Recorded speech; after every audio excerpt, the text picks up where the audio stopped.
അവനാത്മാവെ അഗ്നിനാളമായി അഭിഷേകാഗ്നിയായി എഴുന്നള്ളുക. വരിക, വാഴുക. ആത്മാവിൻ മാധുര്യമേ, വെളിവിൻ കതിരേ, ആത്മാവിൻ തണുപ്പേ,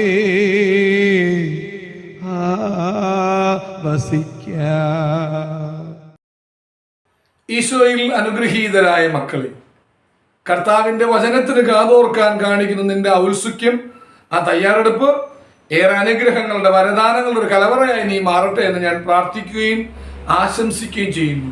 1 കോറിന്തോസ് 7:23 വചനം ഇങ്ങനെ പറയുന്നു: നിങ്ങൾ വിലയ്ക്ക് വാങ്ങപ്പെട്ടവരാണ്, നിങ്ങൾ മനുഷ്യരുടെ അടിമകളാകരുത്.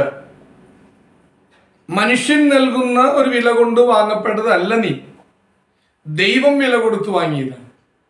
അത് രണ്ടാം ആളായ പുത്രൻ തമ്പുരാൻ യേശുക്രിസ്തുവിൻ്റെ ചോരയാണ് നിന്റെ വില.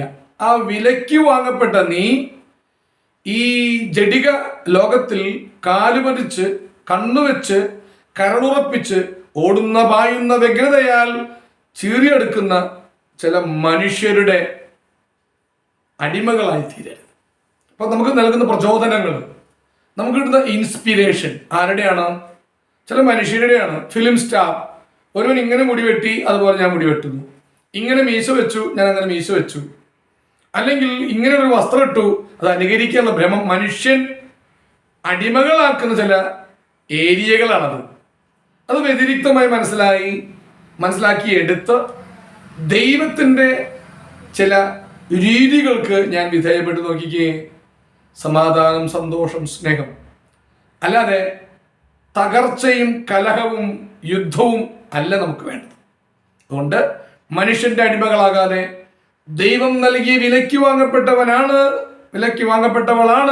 എന്ന അവബോധത്തോടെ നന്നായി ഇവിടെ നീങ്ങുവാൻ ഇടയാകണം.